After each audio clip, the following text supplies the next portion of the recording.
And that's when he sees a giant, skinny creature crawling up the hill out of the dark on all fours. He got kicked out of his Christian private school on Valentine's Day because instead of bringing Valentine's Day cards, he went and got a bunch of cardboard and made homemade Ouija boards with little planchettes and handed them out in class. All of a sudden, her mouth slowly opened like this. As wide as it can go, like. Hell no to that. Ghosts, demonic entities, the pale crawler, all these things in our world we've come to know and fear.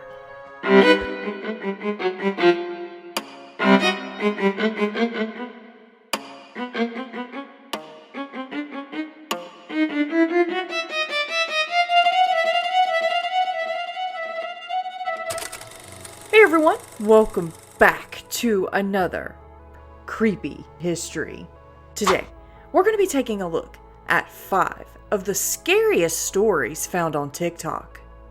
Don't forget to hit that like button, share, subscribe, and hit that notification bell.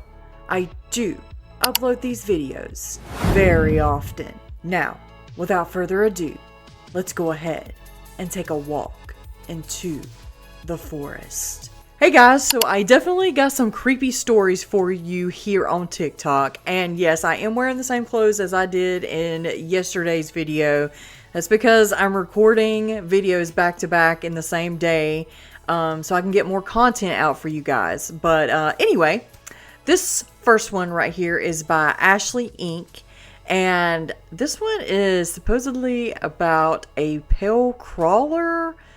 So yeah, let's go ahead and give it a watch. Now, not all of these are actually going to be cryptids, okay? They're just going to be some ghosts, some other kind of creepy, scary things. But yeah, let's go ahead and get started. I was never afraid of the dark until I saw what was hiding in it. This spooky scary story time came from a guy named Max. He said that he was a sophomore in high school when this took place and he saw the rake.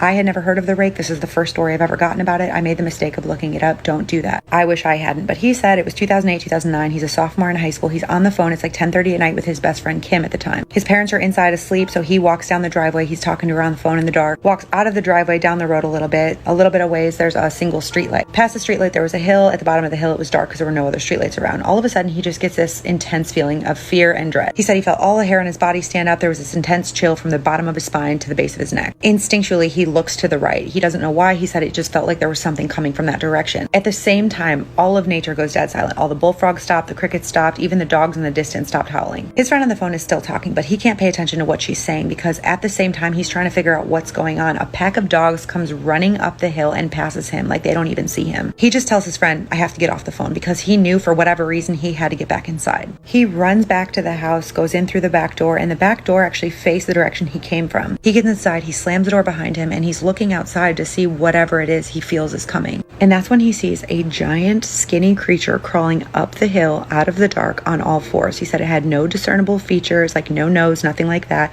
but it was pale, it was like a gray color, and after it crawled up the hill, it stops just shy of where he was standing and stands up on 2 legs underneath the streetlight. He said at the time he had never seen anything like it. He had no idea what he was looking at, and he was horrified. It stood about 6 foot, maybe 6'5", and after it stood on 2 legs, it just started turning in circles, going counterclockwise over and over and over. He said it looked like it was looking for something, and finally it stops, and it's facing the direction of his back door, so he just ducks down. He said he was on the floor underneath the door, frozen in fear. He had no idea what to do. He was just shaking. He sat there for what felt like maybe 10 minutes before he finally had the courage to stand up. He stands up, he looks out the door, and it's gone. He says the thought of it horrified him for years because he knows what he saw, and it was unlike any animal or person he's ever seen. Years later, he was moving into an apartment about 30 minutes away after he got married. They were talking to some of the neighbors. The neighbor's boyfriend ends up telling him, oh, I'm from that same area. It's really creepy out there. Actually, I saw the rake out there once. And he's like, what's the rake? And he's like, oh, it's a mythical creature that's not really supposed to exist, but it exists. So Max and this neighbor's boyfriend end up talking, and he's like, when did you see it? And it turns out it was in the same year. And not only that, but it was within a half-mile radius of where Max saw it. So the boyfriend's like, here, I'll show you. And he pulls up a photo of it, and Max said his stomach dropped because it was the exact same thing that he saw. And Max says to this day he really doesn't know, but he's still afraid to be outside in the dark alone, even though he's 32. And anytime he finds himself out there in the dark alone, he walks fast, he hums, he sings, anything to get inside faster to avoid seeing this creature again. He said maybe it's the rake, maybe there's something else out there. I don't know, but after 17 years, it still haunts me. If you've got a spooky, scary story time, I would love to read it. I update this almost every single day. I was never afraid of the dark until I saw what was hiding. Hell no to that immediately. But guys, I mean, of course the rake, they're hell crawlers. The rake is supposed to be some sort of creepy pasta, but I mean, I think it's definitely based off of a crawler, a hell crawler. So what do you think of that, guys? Let me know in the comments. So wow, guys, it is like pouring the rain outside. That's perfect for these creepy, spooky stories. Oh my gosh, I got cold chills now. It is like pouring the rain. I don't know if you can hear it, but it's like, it's coming down out there. So this one right here is by Taddy. Hope I'm saying that right. And it's a spooky story time. So let's go ahead and give it a watch. The story that I'm about to share literally gave me chills because it has happened to me in the past. It is literally the story that I told on here years ago that started this whole page from the very beginning. The person who submitted it does not want me using her real name, so we're going to call her Carla. When Carla was about 12 years old, she went to visit her grandmother in Mexico. Now, her grandmother lived in a very small community where everyone pretty much knew everyone, so Carla felt pretty safe. One day, she decided to walk over to the corner store to grab a bag of chips and some soda. Once she got to the store, she ran into one of her friends that she had made on her previous visit. The minute she ran into her friend, they hugged each other, and it was as if no time had passed. They quickly started catching up with everything that had happened throughout the year. Once Carla was done, like buying her snack, she hugged her friend goodbye and decided to walk home while her friend stayed in the store. Right before Carla left, Carla very vividly remembers her friend saying, "It was so nice to catch up with you. Please don't forget me this time." Carla didn't think anything of it and went home. When Carla made it back to her grandmother's house, she very casually mentioned how she had run into her friend. The minute her grandmother heard who the friend was that Carla had ran into, her grandmother's face literally went completely white. Her grandmother then goes, "There's absolutely no way that you ran into that friend because that friend of yours passed away 6 months ago in a car accident in a street right down the road from that little convenience store that you went to." Carla then completely freezes and she's just stunned. Like, she can't explain how on earth she just happened to run into this friend that has been gone for months. Then as she's thinking back to like their interaction, she remembers that she never heard the store door open when her friend came in. Like, she never heard the door open. She also noticed that the cash register person never really acknowledged her friend. And when she went to hug her friend goodbye, her friend felt really cold, like abnormally cold.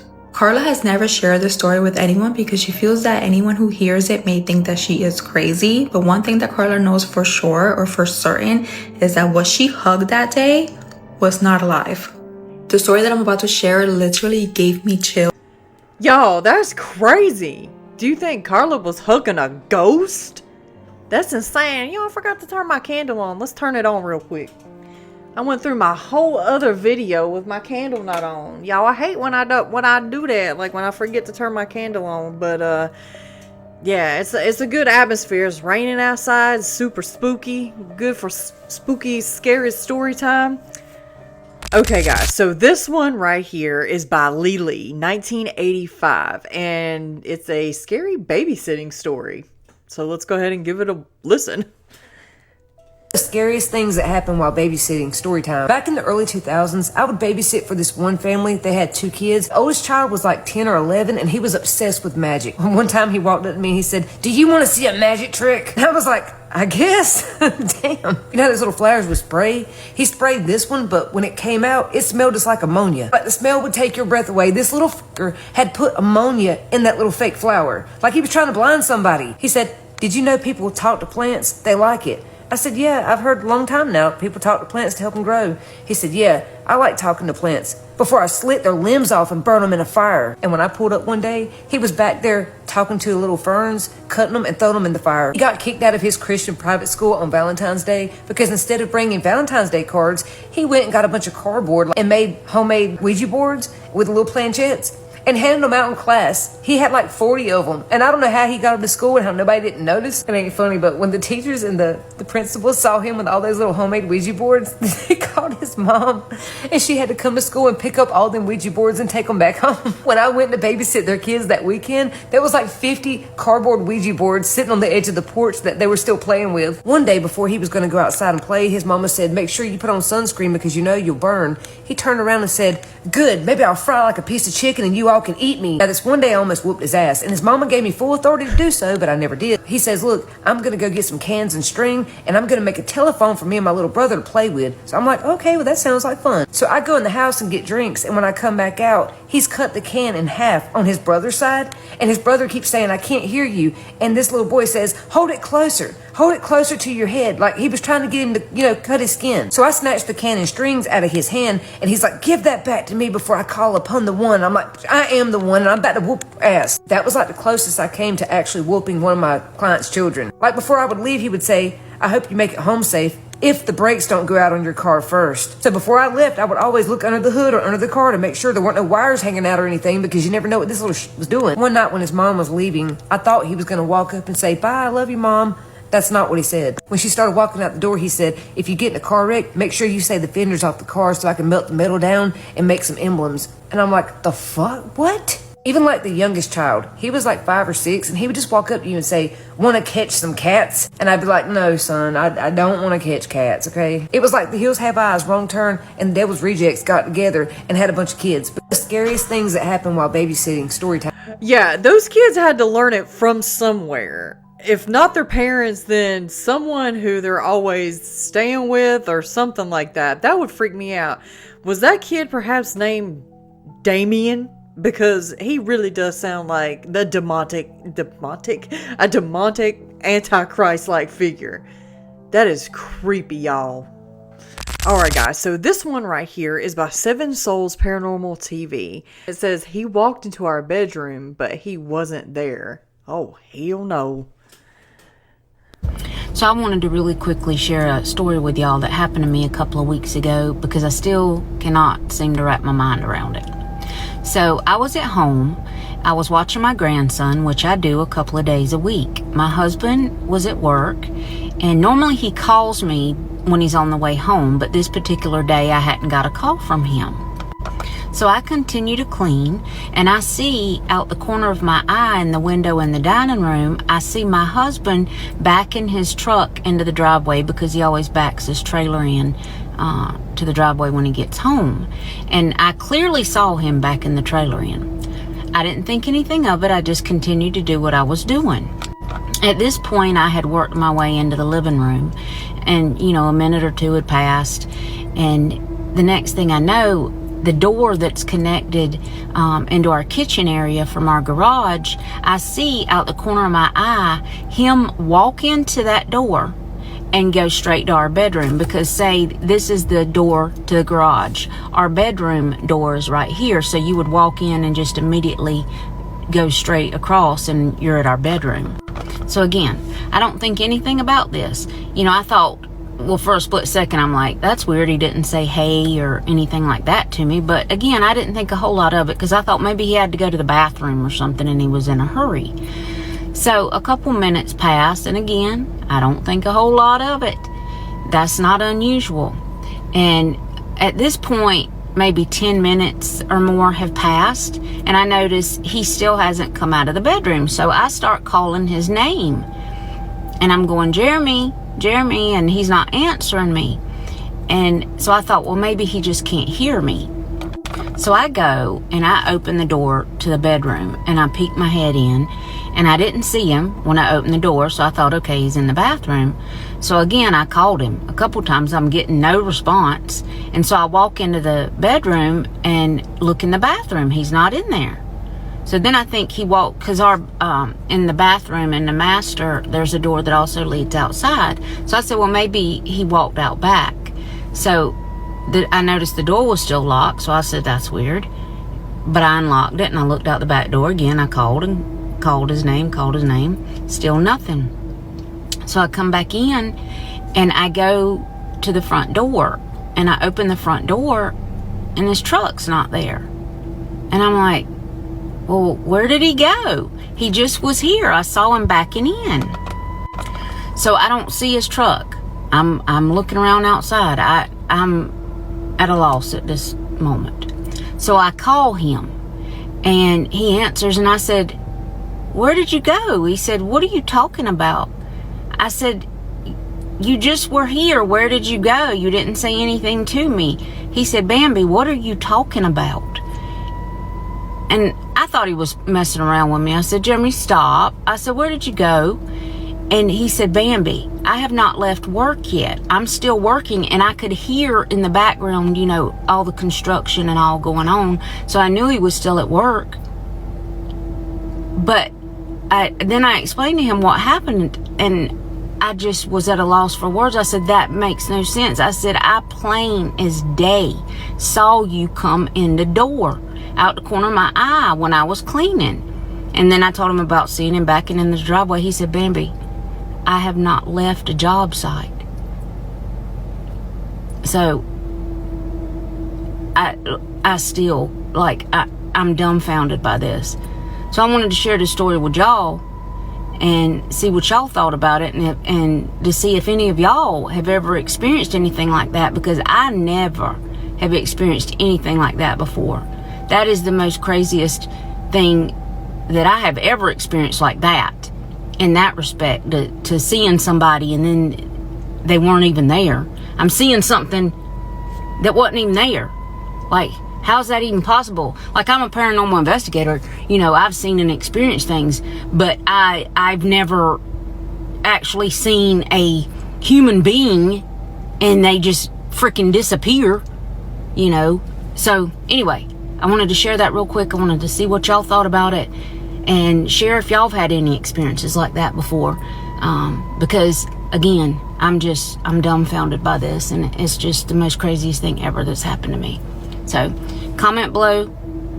Tell me your thoughts. That is insane. Now, I have heard, my mom actually used to witness me and my brother Dylan, like, being in the house or being up when we were still asleep, or if we were in the house and we really weren't there.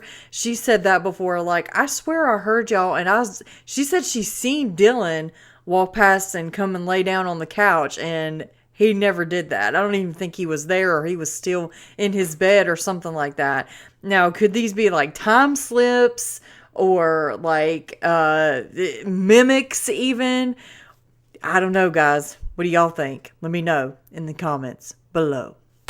Okay, guys, so our last story right here is by Jim Bob, and he said, I worked in a morgue for 10 years, and this is the scariest thing I've ever seen. Oh, guys, no, this is gonna be creepy. I used to work in a morgue for 10 years, and the weirdest, scariest thing I ever saw was this one cadaver, as we call them, a body basically. It was my job to clean them up and make their faces clean the blood off, make them look presentable for their families to identify them, you know, if there's been a major trauma. And this one cadaver, I noticed her eye was twitching, so I lifted the lid and there was a fucking maggot in there. A live maggot, so obviously you can't have that. So I got the tweezers, I tried to get in there, but the maggot was trying to embed itself further in. Her eye was doing that, and the maggot was trying to embed itself under the eye. So I had to go and get it. And I was literally an inch away from this lady's face, like that, trying to get this fucking maggot. All of a sudden, her mouth slowly opened like this. As wide as it can go, like that. And I was like, what the fuck? And all of a sudden, out of nowhere, she went, and I'm not kidding you, I fucking legged it out of that room. I never knew a noise like that could come from another human being, especially a fucking dead one. Legged it out, got my superior, came back, and she was normal again. The maggot was still there. We had to get the maggot out, but that's quite normal actually. But her mouth was closed and she was just lying there. My boss wouldn't believe me. She sent me home. Thought I was fucking drunk or on drugs. Never went back to work. I worked there 10 years. And I've spoken to people, I've spoken to doctors since then, and none of them believe me. They say you must have seen something else, because that is physically, biologically impossible. A dead body cannot do that. But I know exactly what I saw. It fucking haunts my dreams. I have nightmares about it. It's something that I can't ever unsee. I used to work in a morgue for 10 years, and the weird... That is so crazy. Now, I thought that bodies could do that, like releasing air or something, but not like suck in like that, or like give like an exclamation. Is it called like the death rattle or something like that? I'm not sure, but he would obviously know that it would do that, being a mortician or whatever, but other morticians and doctors would know that. So he must have seen something else, not like a death rattle or like the air being blown out of it. That is so creepy, guys. What do you guys think? Let me know in the comments. Well, everyone, what did you think about those 5 scary stories from TikTok? Let me know in the comments. Have you ever seen anything paranormal, scary, or even a cryptid? Send your encounters to me. You can email me, or you can just put it in the comments. And as always, I'd like to give a shout out to all of the members of the channel. Guys, thank you so much for what you do. You really do help this channel more than you know. And guys, don't forget to check out the merch. There's always a sale going on for 20% off your entire purchase when you put in the discount code Wolfpack at the end. And Wolfpack, remember, keep your head up. Keep your paws up, stay strong, turn to Jesus, thank God on the daily, no matter what you're going through. And don't forget to like and subscribe to this channel. Thank you so much for stopping by and giving this video a watch. I will see you in the next. Bye!